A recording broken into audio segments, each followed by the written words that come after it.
The courtroom was silent, but inside I was screaming. My ex, Mark, sat coolly on the witness stand, a portrait of concerned reason. His voice, modulated and smooth, painted me as unhinged, a tapestry of anxieties too volatile to be trusted with our son, Leo. "She's paranoid, Your Honor," he said, his gaze earnest as it met Judge Harrison's. "Prone to episodes. I fear for Leo's emotional well-being."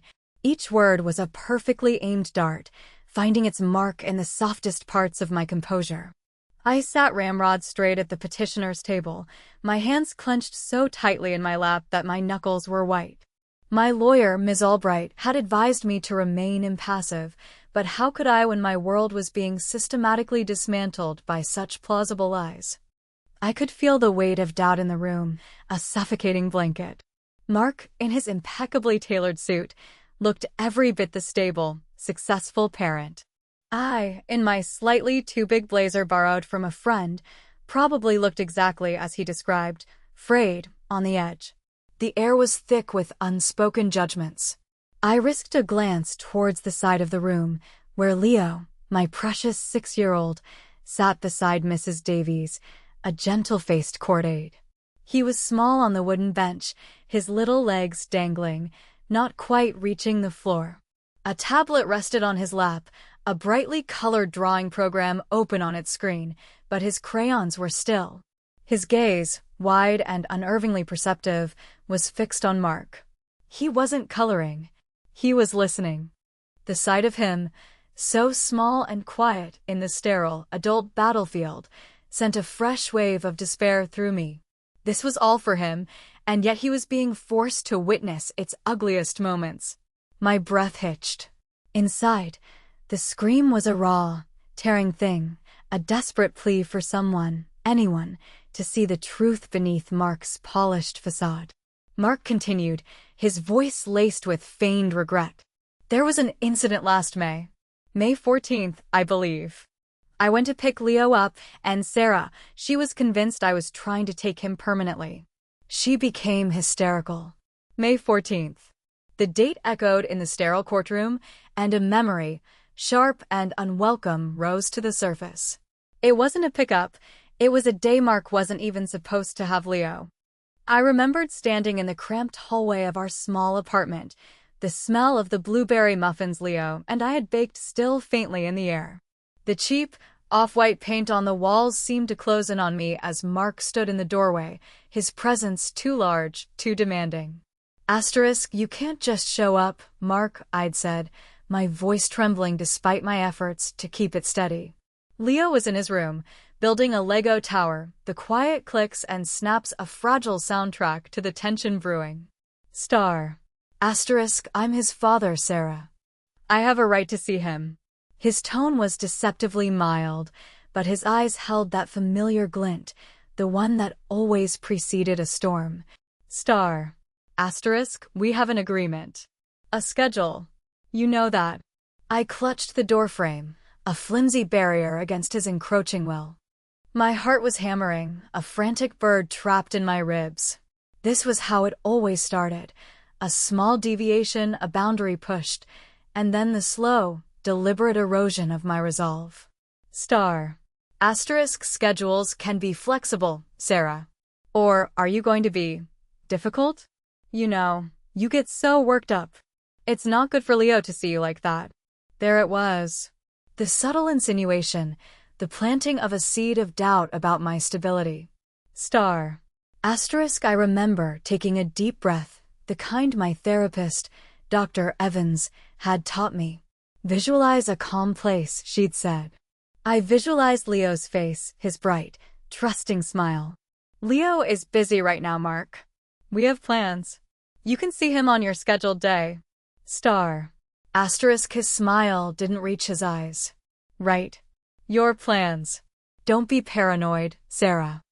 I just want to spend a little extra time with my son."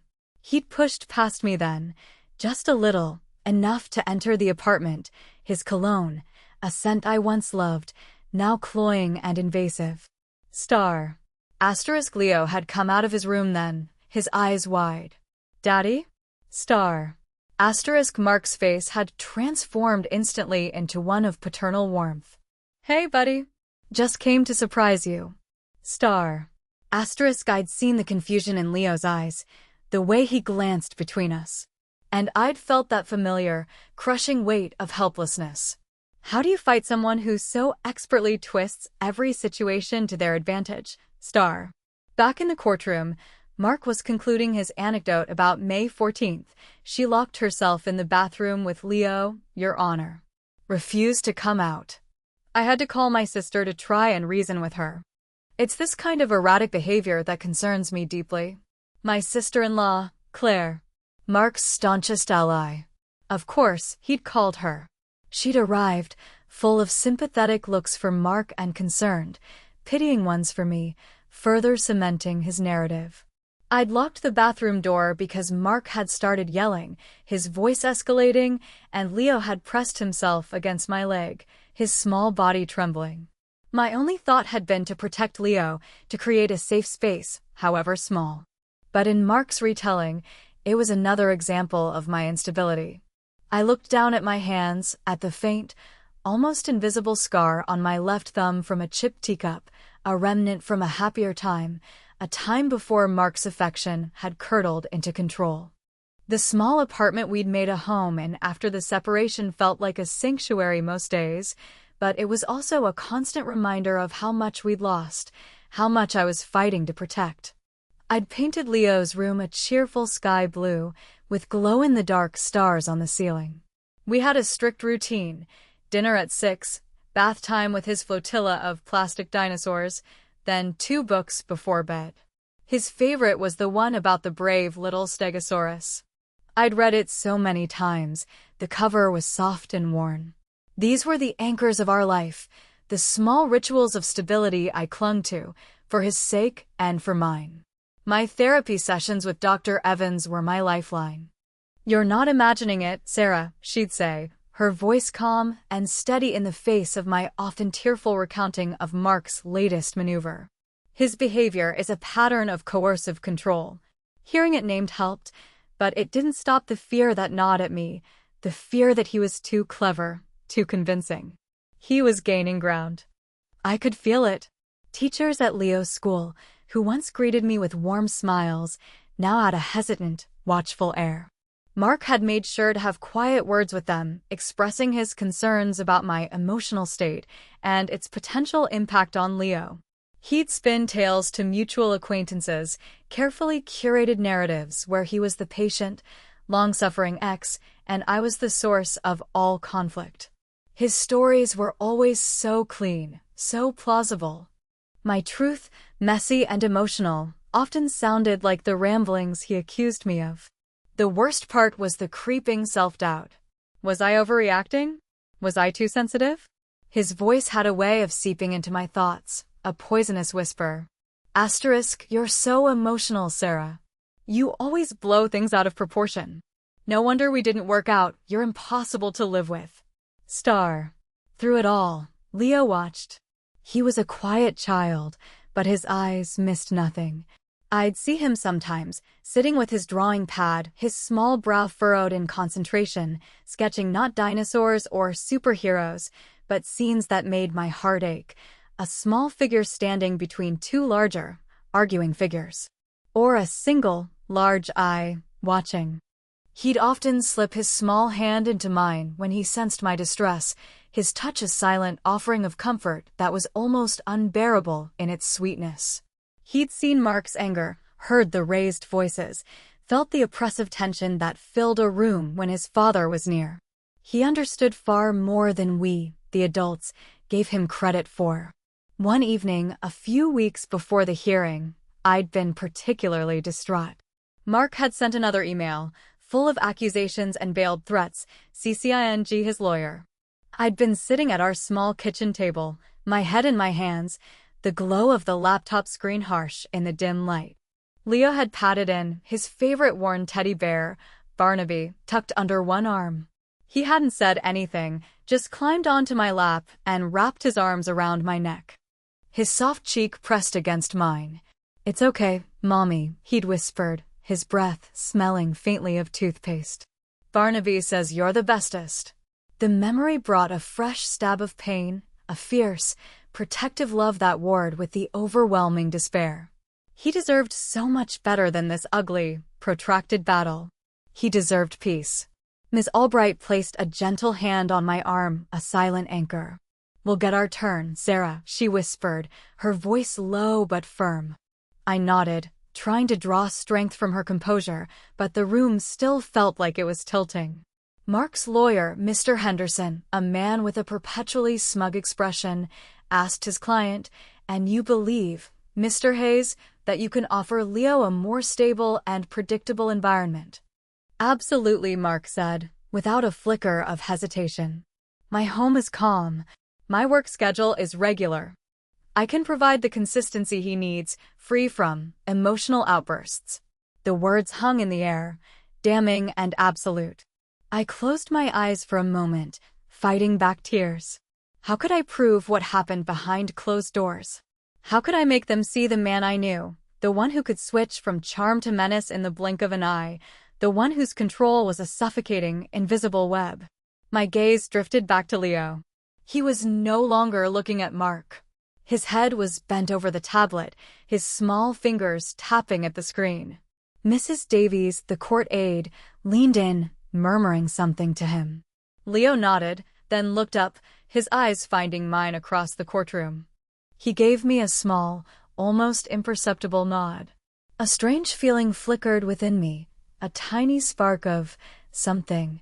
Hope? It was too fragile to name. Then, just as Mr. Henderson said, "No further questions, Your Honor," a small voice piped up, clear and surprisingly steady in the sudden quiet. "Excuse me." Every head in the courtroom turned. Leo was standing up, the tablet clutched in his hands. He looked impossibly small, yet his posture was resolute. Mrs. Davies looked flustered, starting to rise, but Judge Harrison held up a hand, a flicker of surprise, then curiosity on her face. "Yes, young man," the judge said, her voice softer now. Leo's hands were shaking. I could see it even from across the room. My heart leaped into my throat. What was he doing? Can I show something, please?" he asked, his voice trembling just a little but carrying in the hushed room. He held up the tablet. "It's a video. It's important." A murmur rippled through the courtroom. Miss Albright looked at me, her eyebrows raised in a silent question. I could only shake my head slightly. I had no idea what this was. Mark, for the first time, looked unsettled. A tiny frown creased his smooth forehead. He shifted in the witness chair. "A video?" Judge Harrison leaned forward, peering at Leo over her spectacles. "What kind of video, son?" It's from my house," Leo said, his gaze flicking towards me, then back to the judge. "When Daddy came." My blood ran cold. What had he filmed? When? Mr. Henderson was on his feet. "Your Honor, I object. This is highly irregular. A child, we don't know what this is, if it's been tampered with." Judge Harrison silenced him with another wave of her hand. "I'll be the judge of that, Mr. Henderson. Mrs. Davies, can you assist the child in connecting the tablet to the court's display system?" Mrs. Davies, looking a little bewildered but efficient, helped Leo. My heart hammered against my ribs so hard I thought it might break free.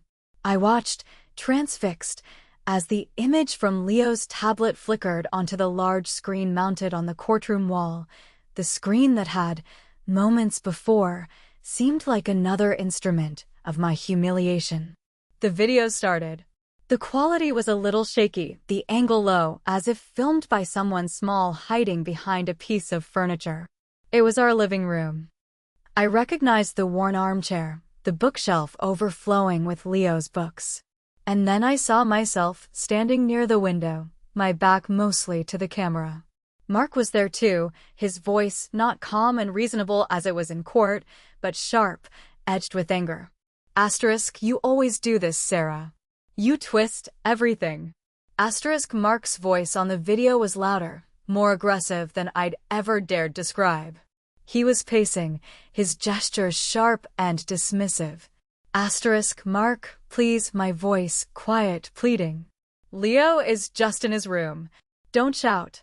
I saw myself turn slightly, my face visible for a moment, tired, strained, but not hysterical. I was trying to de-escalate, just as Dr. Evans had taught me. Don't you dare tell me what to do in front of my son.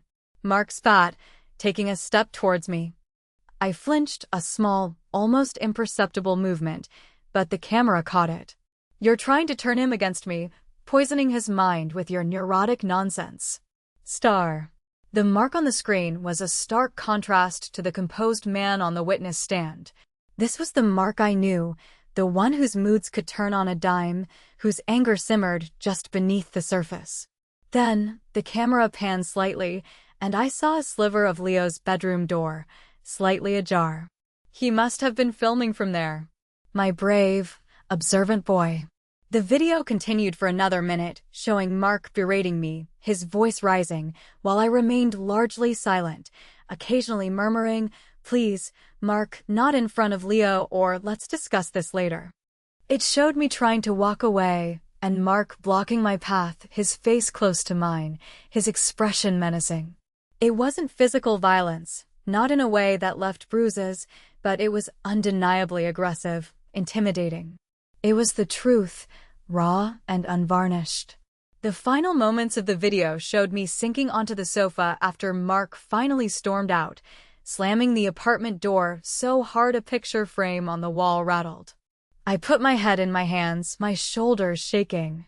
Then, the camera moved, and Leo's small face appeared, looking directly into the lens, his eyes wide and serious. He whispered, "Mommy's sad. Daddy made her sad." Then the screen went dark. The courtroom was utterly still. The silence was profound, broken only by a choked sound that I realized, belatedly, came from me. Tears were streaming down my face, silent and unchecked. Judge Harrison was leaning far forward, her gaze fixed on the now blank screen. Then slowly, deliberately, she turned to look at Mark. His composure had shattered. The smooth, confident mask was gone, replaced by a sickly pallor. He was visibly shifting in his seat, his knuckles white as he gripped the edge of the witness box. He avoided the judge's gaze, staring down at his hands. Mr. Henderson looked aghast, his mouth slightly open. Miss Albright, beside me, let out a slow breath and squeezed my arm, this time with a triumphant pressure. Leo stood beside Mrs. Davies, the tablet now held loosely at his side. He looked small and vulnerable, but there was a quiet dignity about him. He had spoken his truth, in the only way he knew how. Judge Harrison finally broke the silence, her voice devoid of its earlier softness, now imbued with a steely authority. "Mr. Hayes," she said, her eyes narrowed. "Would you care to comment on what we've just seen?" Mark opened his mouth, then closed it. He looked, for the first time since I'd known him, utterly defeated. He mumbled something about context, about the video not showing the whole picture, but his words lacked conviction, lost in the echoing truth of Leo's recording. There were no more questions for him. The proceedings wrapped up with a quiet efficiency that felt almost surreal after the emotional storm. Ms. Albright made a brief, powerful closing statement, simply referring back to the video as irrefutable evidence. When it was over, when the judge had made her preliminary findings strongly in my favor, pending a final written order, the relief was so immense it left me weak. I reached for Leo, and he came to me, burying his face in my side. I wrapped my arms around him, holding him tight, my tears dampening his soft hair. "Thank you," I whispered, my voice thick. "Oh, Leo, thank you. You were so brave." He looked up at me, his eyes, those wise, old eyes, shining. "I just wanted them to see, Mommy." We walked out of the courtroom hand in hand. The heavy oak doors closed behind us, muffling the sounds of the dispersing crowd. No words were needed between us. The weight that had been pressing down on me for so long had lifted, replaced by a quiet, fragile sense of peace. The fight wasn't entirely over, but the tide had turned, irrevocably. The courtroom was silent, but this time, it believed me. And it was my son, my small, quiet boy, who had given me back my voice, armed only with a tablet and the undeniable power of the truth.